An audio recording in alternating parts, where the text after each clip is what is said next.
ಬಂತ ಅದನ್ನ ಹೇಳಿದೆ. ಸಮಸ್ಯೆ ನಮ್ಮಿಂದ ಬರಲಿಲ್ಲ, ಸಮಸ್ಯೆ ಬಂದಿರೋದು ಮಂತ್ರಿಗಳಿಂದ, ಜೀವನದ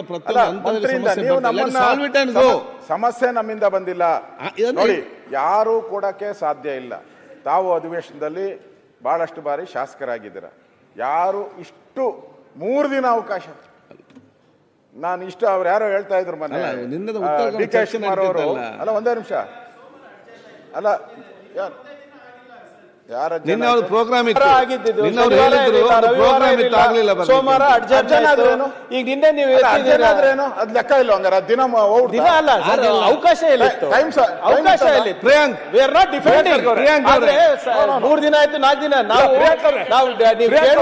ಕೇಳ್ತಾ ಇರುವುದು ತಪ್ಪಂತ ನಾವು ಹೇಳ್ತೇವೆ. ಬಟ್ 4 ದಿನ ಆಯ್ತು, 5 ದಿನ ಆಯ್ತು. ಅಲ್ಲ, in the available first opportunity suo motu statement ಮಾಡ್ಬೋದಾಯ್ತು. ಆಯ್ತು, ಈಗ ಬಂದಿದ್ದಾರೆ ಮಂತ್ರಿ, ಬಂದಿದ್ದಾರೆ, ಉತ್ತರ ಕೊಡ್ತಾರೆ. ಮಂತ್ರಿ ಅವರೇ. ಸನ್ಮಾನ್ಯ ಅಧ್ಯಕ್ಷರೇ,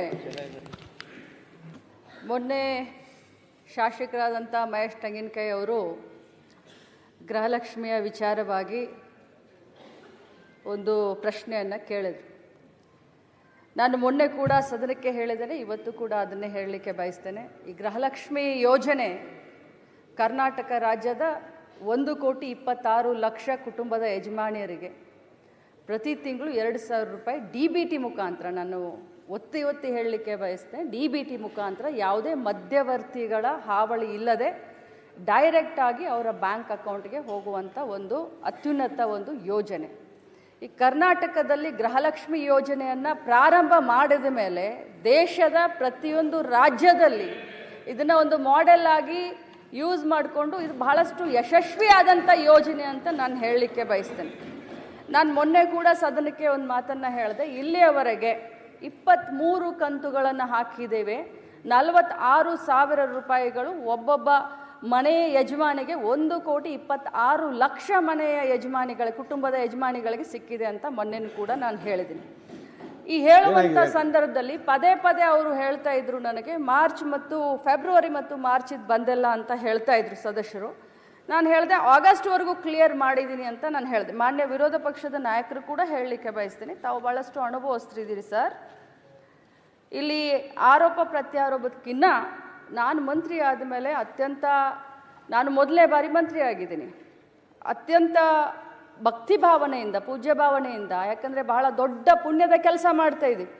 ಗೃಹಲಕ್ಷ್ಮಿ ಯೋಜನೆ, ಮನೆಯಲ್ಲಿ ಯಾರು ನಮಗೆ ಗೃಹಲಕ್ಷ್ಮಿ ಅಂದ್ರೋ ಇಲ್ಲೋ ಗೊತ್ತಿಲ್ಲ, ಕರ್ನಾಟಕದ ಕಾಂಗ್ರೆಸ್ ಪಕ್ಷದ ಸರ್ಕಾರ ಮಹಿಳೆಯರಿಗೆ ಗೃಹಲಕ್ಷ್ಮಿಯನ್ನು ಕೊಡುವ ಯೋಜನೆ ಮುಖಾಂತರ ಅವ್ರಿಗೆ ಗೃಹಲಕ್ಷ್ಮಿ ಅಂತ ಅನ್ತಾ ಇದೆ, ಅವ್ರಿಗೆ ತಲುಪಿಸುವಂಥ ಕಾರ್ಯವನ್ನು ನಾವು ಮಾಡ್ತಾ ಇದ್ದೀವಿ. ಪದೇ ಫೆಬ್ರವರಿ ಮಾರ್ಚನ್ನು ಕೇಳಿದಾಗ ನನ್ನ ಮಾಹಿತಿ ಪ್ರಕಾರ ಕೊಟ್ಟಿದ್ದೀವಿ ಅನ್ನೋದು ಒಂದಿತ್ತು. ಆದರೆ ಹೋಗಿ ನಾನು ಮತ್ತೆ ವಿಚಾರಣೆ ಮಾಡಿದಾಗ ಫೆಬ್ರವರಿ ಮಾರ್ಚು ಇನ್ನೂ ಹಾಕೆಲ್ಲ ಸ್ವಲ್ಪ ಹೆಚ್ಚು ಕಡಿಮೆ ಆಗಿ ಅನ್ನುವಂಥ ಮಾಹಿತಿ ನನಗೆ ಬಂತು. ಆದರೆ ಇದರ ಅರ್ಥ ಎಲ್ಲರಿಗೂ ಹೇಳಲಿಕ್ಕೆ ಬಯಸ್ತೇನೆ, ಸದನದಲ್ಲಿರುವಂಥ ಎಲ್ಲ ಸನ್ಮಾನ್ಯ ಗೌರವಾನ್ವಿತ ಸದಸ್ಯರಿಗೆ ಹೇಳಲಿಕ್ಕೆ ಬಯಸ್ತೇನೆ, ತಮಗೆಲ್ಲರಿಗೂ ತಪ್ಪು ಮಾಹಿತಿಯನ್ನು ಕೊಡೋದಾಗಲಿ ಅಥವಾ ಸದನನ ಮಿಸ್ಲೀಡ್ ಮಾಡೋದಾಗಲಿ ನನ್ನ ಉದ್ದೇಶವಿಲ್ಲ. ಯಾಕಂತಂದರೆ ಒಬ್ಬ ಜವಾಬ್ದಾರಿಯ ಸ್ಥಾನದಲ್ಲಿ ನಿಂತ್ಕೊಂಡು ಹೇಳಲಿಕ್ಕೆ ಬಯಸ್ತೇನೆ. ನನಗೆಷ್ಟು ಜವಾಬ್ದಾರಿ ಇದೆಯೋ ತಮಗೂ ಅಷ್ಟೇ ಜವಾಬ್ದಾರಿ ಇದೆ.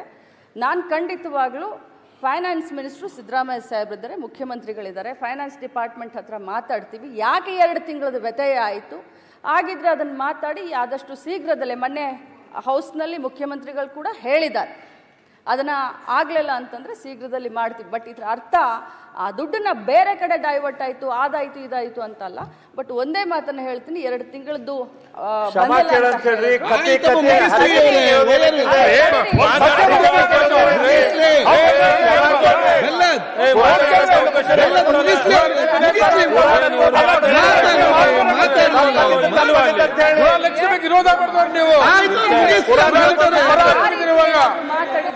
ಹೇಳ್ತಾರಲ್ಲ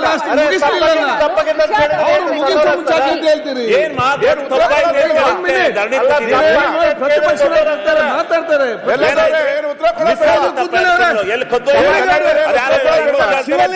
ಕೂತ್ಕೊಳ್ಳೊಮ್ಮೆ, ಶಿವಲಿಂಗ ಅವ್ರು ಕೂತ್ಕೊಳ್ಳಿ. ಆಯ್ತು, ಅವ್ರು ತಪ್ಪ, ನೀವ್ಯಾಕೆ ತಪ್ಪು ಮಾಡ್ತೀರಿ? ಆಯ್ತು, ಒಮ್ಮೆ ಕೂತ್ಕೊಳ್ಳಿ. ಈಗ ಆಯ್ತು, ಕೂತ್ಕೊಳ್ಳಿ ಶಿವಲಿಂಗ ಅವ್ರೆ, ಕೂಡ್ರಿ ನೀವು ಜರ. ಆಯ್ತು, ಅವ್ರು ಉತ್ತರ ಕೊಡ್ಲಿಕ್ಕೆ ಕಂಪ್ಲೀಟ್ ಮಾಡಲಿ. ಕ್ಷಮಾ ಕೇಳಿ ನೋಡ್ರಿ. ಆಮೇಲೆ ಅದಕ್ಕೆ ಯಾರು ಶುರು ಮಾಡಿದ್ದೆ ನಮ್ಮ ಸರ್ಕಾರ. ಕಂಪ್ಲೀಟ್ ಮಾಡಿ ಅದನ್ನ ನಮ್ಗೆ ಆಯ್ತು. ನೋಡಿ, ಅವರು ಬಂದು ಉತ್ತರ ಕೊಡ್ತಾ ಇದ್ದಾರೆ, ಉತ್ತರ ಕರೆಕ್ಟ್ ಕೇಳಿ. ಆಮೇಲೆ ಮತ್ತೆ ಹೆಚ್ಚು ಮಾತಾಡಿ. ನಿಮ್ಗೆ ಪುರಾಣ ಬೇಡ ಆಗ್ತದ? ಆಯ್ತು, ಈಗ ಒಂದ್ ಸೆಕೆಂಡ್ ಮಾತಾಡ್ಲಿ. ಆಯ್ತು, ಕೂತ್ಕೊಳ್ಳಿ ಮೈ. Completed my this one. ನಾನು ಇಂಟೆನ್ಷನಲಿ ನಮಗೆ ಈ ಒಂದು ಸದನವನ್ನ ಮಿಸ್ಲೀಡ್ ಮಾಡುವಂತ ಇಂಟೆನ್ಷನ್ ಇರಲಿಲ್ಲ. ಆದರೆ ನಾನು ಹೋಗಿ ಚೆಕ್ ಮಾಡಿದಾಗ 2 ತಿಂಗಳದ ಹೆಚ್ಚು ಕಡಿಮೆ ಆಗಿದೆ ಅನ್ನೋದು ಗೊತ್ತಾಯಿತು. ಅದನ್ನು ಮುಂದಿನ ದಿನದಲ್ಲಿ ನಾನು ಸರಿ ಮಾಡ್ತೀನಿ. ನನ್ನ ಮಾತಿನಿಂದ ಯಾರ್ದಾದ್ರೂ ಭಾವನೆಗೆ ಇದಾಗಿದ್ರೆ ನಾನು ವಿಷಾದವನ್ನು ವ್ಯಕ್ತಪಡಿಸ್ತೀನಿ. ಅಧ್ಯಕ್ಷರೇ, ನೋಡಿ, ಇಲ್ಲಿ ಸದನಕ್ಕೆ ತಪ್ಪು ದಾರಿ ಕೊಟ್ಟಿರೋದು ಸ್ಪಷ್ಟ ಆಯ್ತು. ಅವರೇ ಹೇಳಿದ್ದಾರೆ, ನನಗೆ ಅಧಿಕಾರಿಗಳು ತಪ್ಪು ಮಾಹಿತಿ ಕೊಟ್ಟಿದ್ದಾರೆ, ನಾನು ಹೇಳ್ಬೇಕಲ್ಲ, ತಪ್ಪಾಗಿದೆ ಅಂತ ಹೇಳ್ಬೇಕಲ್ಲ ಸರ್. ಎಲ್ಲಿ ಹೇಳಿದ್ರು? ನಿಮ್ಗೆ ಯಾರಾದ್ರೂ ಬೇಜಾರಾದ್ರೆ? ನಮ್ಗೆಲ್ಲ ಬೇಜಾರಾಗಿರೋದು ಯಾರು 1,26,00,000 ಜನ ಇದ್ದಾರೆ, ಅವ್ರಿಗೆ ಬೇಜಾರಾಗಿರೋದು, ಅವ್ರಿಗೆ ನೋವಾಗಿರೋದು. ಅದ ಹೇಳಿದಾರ? ಅಲ್ಲಲ್ಲ, ಒಂದೇ ನಿಮಿಷ. ಅವ್ರು ಇಷ್ಟೆಲ್ಲ ಹೇಳಿದ್ರಲ್ಲ, ನಾ ಫೆಬ್ರವರಿ ಮಾರ್ಚ್ ಯಾವಾಗ ಆಗ್ತೀನಿ ಅಂತ ಏನಾನು ಹೇಳಿದ್ರ? ಮುಖ್ಯಮಂತ್ರಿ ಉತ್ತರ ಫೆಬ್ರವರಿ ಮಾರ್ಚ್ ಯಾವಾಗ ಆಗ್ತೀನಿ ಅಂತ ಹೇಳಿಲ್ಲ, ಕ್ಷಮಾಪಣೆ ಕೇಳಿಲ್ಲ. ತೆಗ್ಸಿ ಕೊಡಿ ನನಗೆ, ಕೊಡಿ ನನಗೆ. ಬೇರೆ ನೀವು ಕೂತ್ಕೊಂಡು ಯಾಕೆ ಮಾತಾಡ್ತೀರಿ? ಸಮಸ್ಯೆ ಬಗೆಹರಿಸಿದಾಗ ಉಂಟು ಮಾಡ್ಲಿಕ್ಕಿದ್ದಾರೆ ಇಲ್ಲಿ. ಮಾನ್ಯ ಅಧ್ಯಕ್ಷ,